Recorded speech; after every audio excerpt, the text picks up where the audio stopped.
more than 600 years, the undergraduates of Cambridge University, who have satisfied their examiners, have been presented by their college prelectors to the Vice-Chancellor to receive their degree.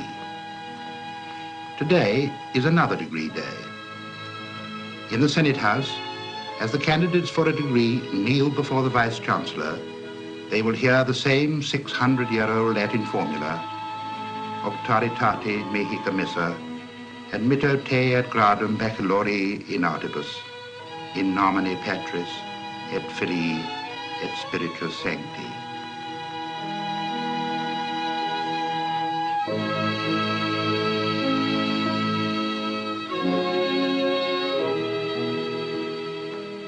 These men are now graduates of the university.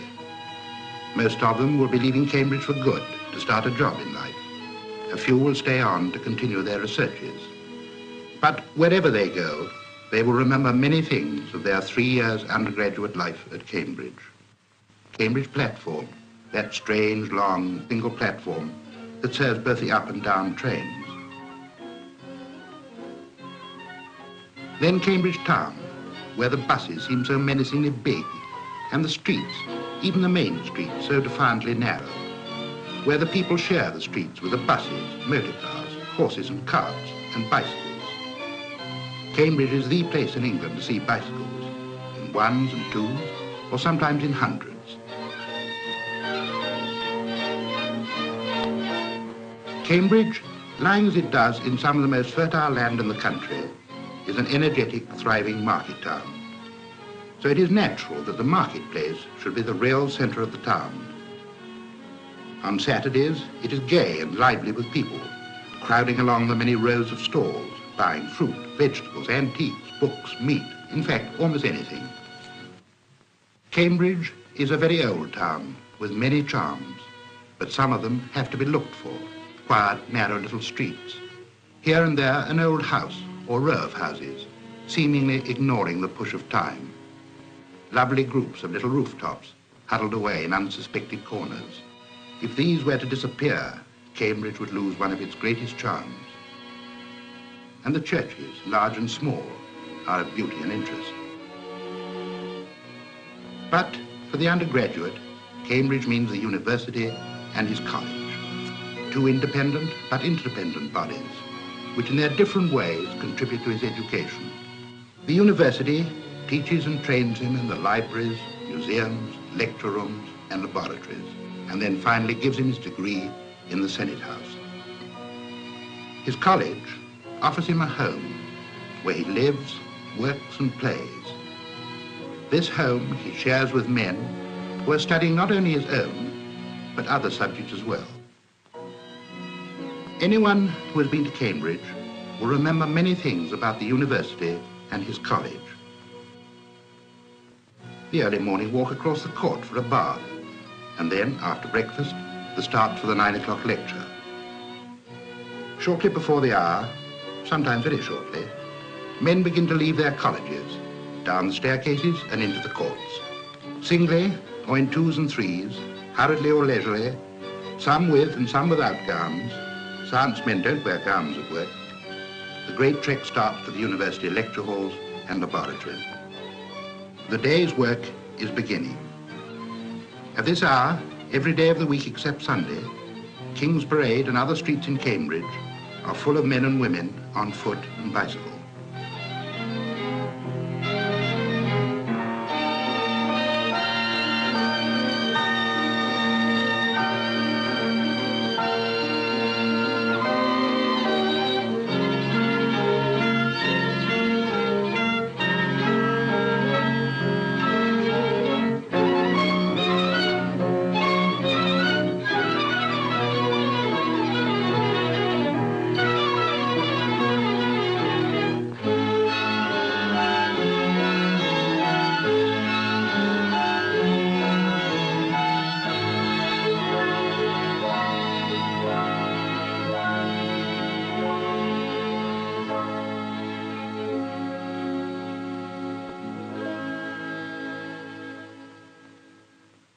You only have to look round the many lecture rooms to realize the opportunities men and women have in Cambridge of learning their subjects. they have the rare good fortune and privilege of being taught and trained by world-famous experts. If it is the physical sciences, there is the Cavendish Professor of Physics, Sir Lawrence Bragg. In this course of 24 lectures on physical optics, I'm going to talk about the interference and diffraction of light waves. I want to deal with such things as fringe visibility and fringe formation, the diffraction of light passing through apertures or around obstacles, the analysis of spectra by gratings, the very important question of resolving power, formation of optical images, and the passage of light through doubly refracting and optically active media. The test of the success of any course is not so much what you people are able to repeat in an examination that you take at the end of the course, but what you're going to remember 10 years from now. Or there is Professor G.M. Trevelyan, the historian and master of Trinity. I now turn to the political aspect of the cabinet. We must trace its gradual evolution from a private meeting of men who were the king's servants only, as in the reign of Charles II, into a meeting of the king's servants who are also servants of the House of Commons. This change was not a part of the Revolution settlement of 1689. That settlement had not taken its final form, which we may call the Hanoverian Constitution, until the modern cabinet had been forged on the anvil of time as the iron chain binding the executive to legislative and legislative to executive. Research work goes on endlessly in Cambridge, work which immediately or ultimately affects modern-day problems. It may be investigating the habits of wireworms and the best ways of destroying them in the soil, or studying the mechanism by which an animal, such as a snake or a millipede, moves across a small weighbridge and recording the movements on a revolving drum.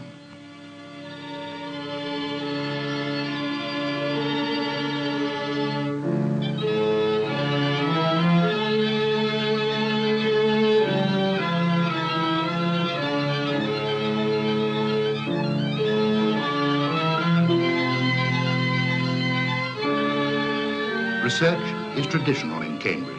In every laboratory, there is the most modern apparatus, spectrophotometers that can determine the concentration of pigments in solution, balances that can weigh something as light as the wing of the smallest insect, the electron microscope, which has a resolving power 40 times greater than any microscope using light, or the gigantic high-voltage installation in the Cavendish laboratories that can generate 1,000,000 volts.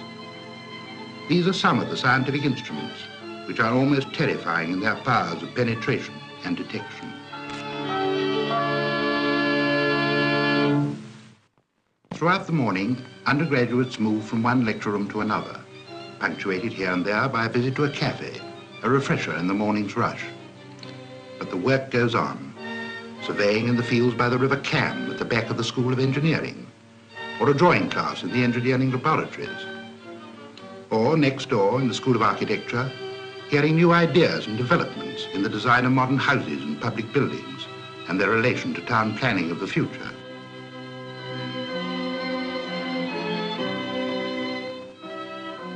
Not far away are groups of laboratories with plenty of opportunities for the student as well as the research worker.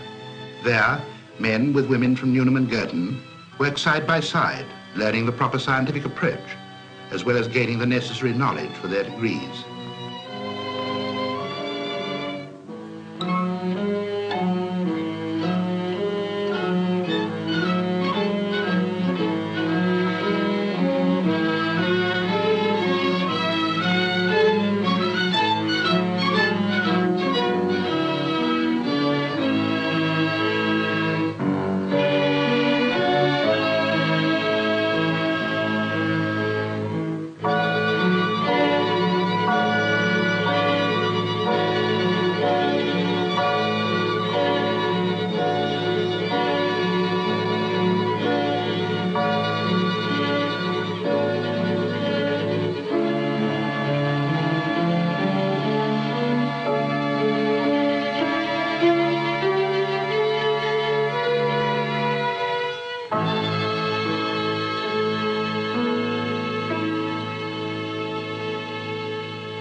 morning's work in the university ends at 1 o'clock. By then, the lecture rooms, the museums, and libraries are empty. The undergraduate leaves the university and returns to his college. In a way, he exchanges one life for another life no less important. He exchanges the bustle of the university buildings for the peace of the college cloisters and the quiet beauty of the college courts. It would be impossible for a man ever to forget the stillness of the second court of St. John's, with its buildings of dull, plum-coloured bricks, or the immense great court of Trinity, where Isaac Newton and Lord Byron lived and worked. The smaller courts of the smaller colleges, too, have their own particular charm and beauty. He will remember the many famous buildings in his own and other colleges, the Pete's Library at Magdalen, the Fellows Building at Christ's, the timbered President's Lodge at Queen's, the Wren Library at Trinity, and the great lawn at King's with the Renaissance Clare, the Gothic Chapel, and the classical Gibbs Building.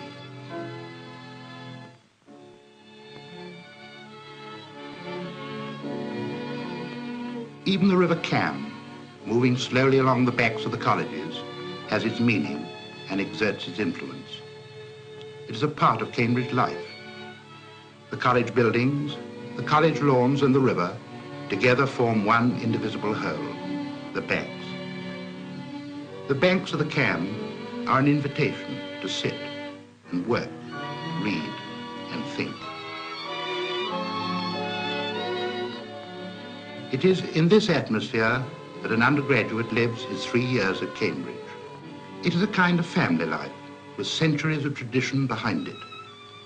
It is a life with opportunities for friendship and comradeship, where one meets all types of men, where new ideas are formed and old ones discarded or strengthened, where there is leisure not to be idle, but to read, talk, work, and think for oneself.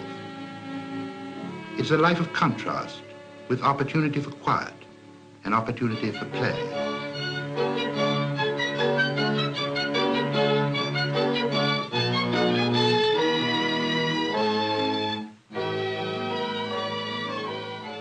Discussion goes on endlessly in Cambridge. Cambridge life stimulates it. Everybody does it, dons and undergraduates alike. It is a common sight in summer to see two solitary figures pacing the great lawn at King's, two dons in deep discussion. There's also an easy informality between don and undergraduate when they meet by chance, as they often do, in the college courts. The war has played a big part in Cambridge life. Sir Will Spence, the master of Corpus Christi College, was appointed regional commissioner for East Anglia at the outbreak of war. Men coming to Cambridge, unless physically unfit, have to train for the Navy, Army, Air Force, and Home Guard. Every college has its own ARP services, manned by undergraduates, and they're very efficient.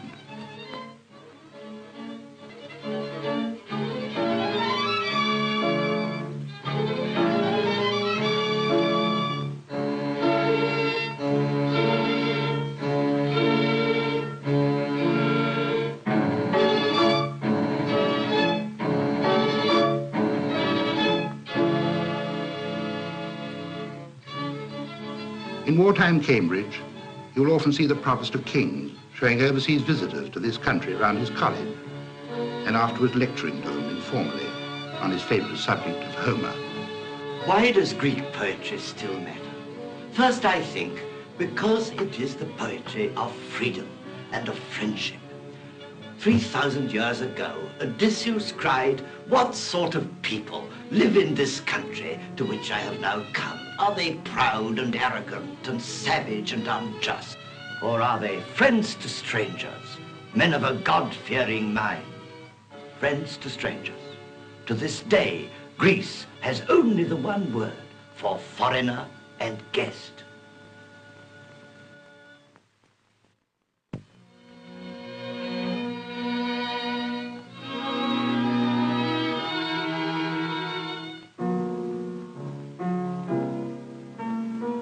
When evening comes, life in college is just as varied and just as interesting and important. It is a chance to finish some work in the quiet of one's own room before dinner in hall. Or an early evening visit to a tutor's room for a supervision, perhaps in modern languages.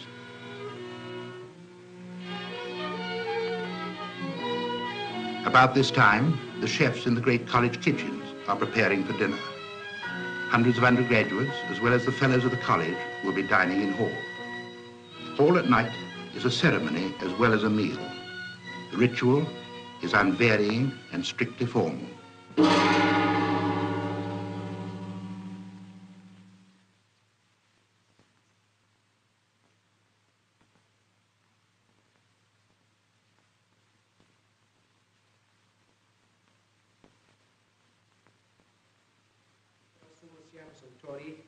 Et concede udilis salubriter te nutriti, tibi debitum obsequim praestare veliamus per Christum Dominum nostrum. Amen.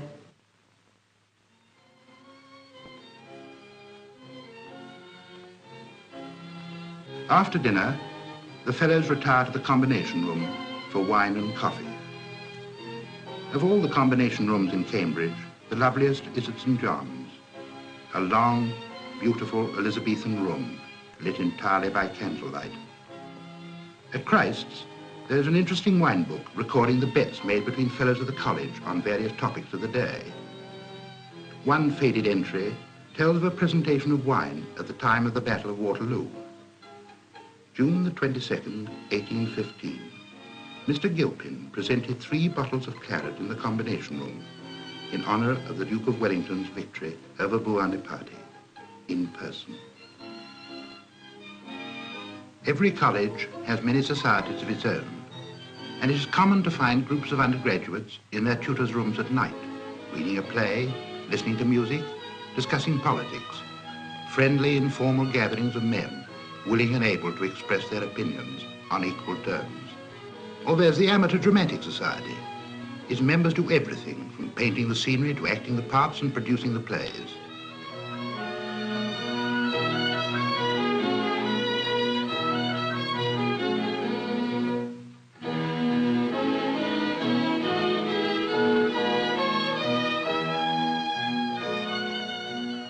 But the memories of evenings at Cambridge are mainly of college rooms. A few steps down a flight of stairs or across a corridor brings one to a friend's room for a drink and a discussion, often till the early hours of the morning, on work, sport, politics, religion, life. In fact, almost everything. Sometimes it's a quiet evening. Sometimes it isn't.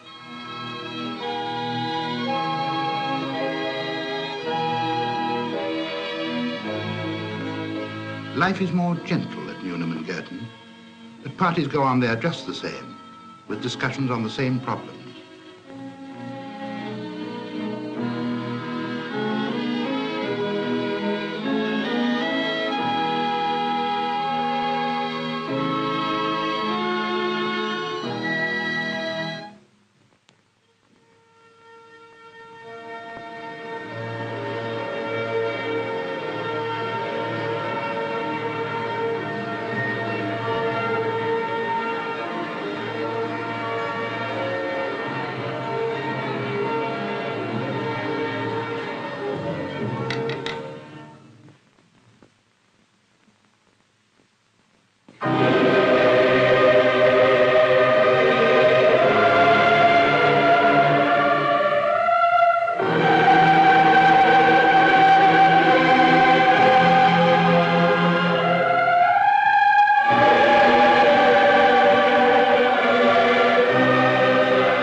Cambridge is a great centre for music. The University Musical Society, under Dr. Patrick Hadley, has a large orchestra and a choir of over 200. It has given many public performances of major works, some of them for the first time in this country.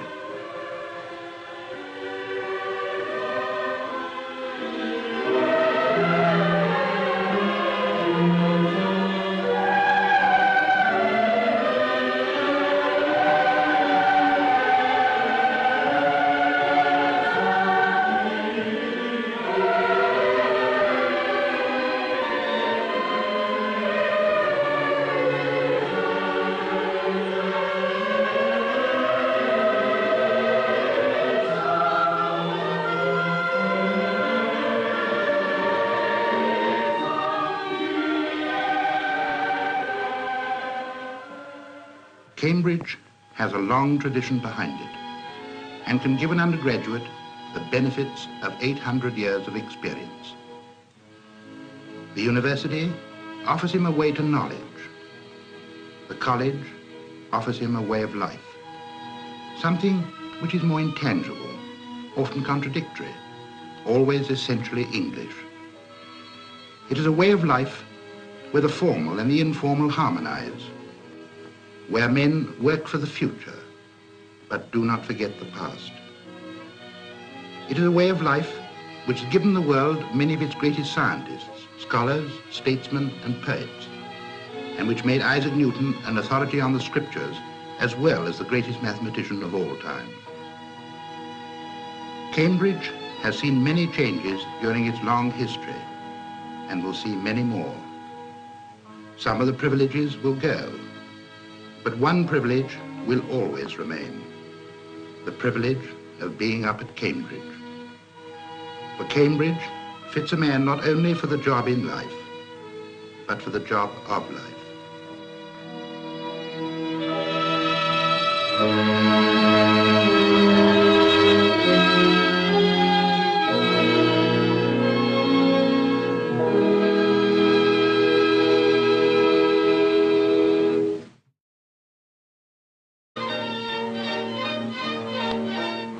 Cambridge, lying as it does in some of the most fertile land in the country, is an energetic, thriving market town. So it is natural that the marketplace should be the real center of the town. On Saturdays, it is gay and lively with people, crowding along the many rows of stalls, buying fruit, vegetables, antiques, books, meat, in fact, almost anything. Cambridge is a very old town with many charms, but some of them have to be looked for. Quiet, narrow little streets. Here and there, an old house or row of houses, seemingly ignoring the push of time. Lovely groups of little rooftops huddled away in unsuspected corners. If these were to disappear in the university, most of them will be leaving Cambridge for good to start a job in life. A few will stay on to continue their researches. But wherever they go, they will remember many things of their 3 years undergraduate life at Cambridge. Cambridge platform, that strange, long, single platform that serves both the up and down trains. Then Cambridge town, where the buses seem so menacingly big, and the streets, even the main street, so defiantly narrow, where the people share the streets with the buses, motor cars, horses and carts, and bicycles. Cambridge is the place in England to see bicycles, in ones and twos, or sometimes in hundreds. Of Cambridge University, who have satisfied their examiners, have been presented by their college prelectors to the Vice-Chancellor to receive their degree. Today is another degree day. In the Senate House, as the candidates for a degree kneel before the Vice-Chancellor, they will hear the same 600-year-old Latin formula, Auctoritate mihi commissa, et mitto te et gradum baccalaureae in artibus, in nomine Patris, et Filii, et Spiritus Sancti.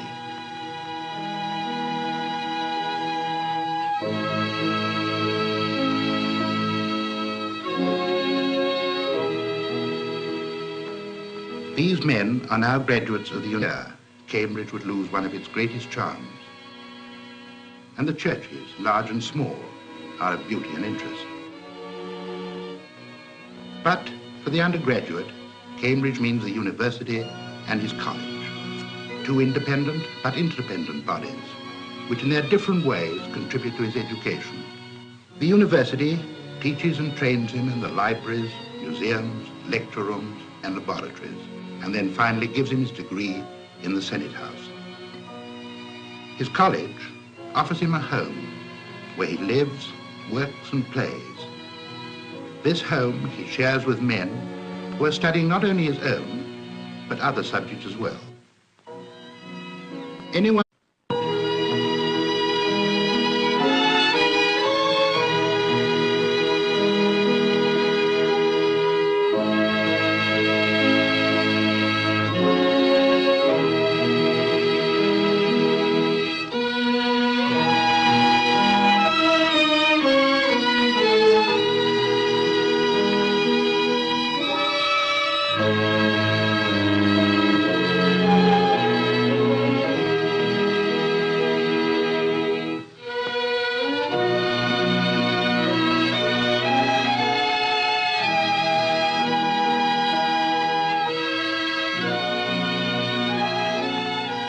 more than 600 years, the undergraduates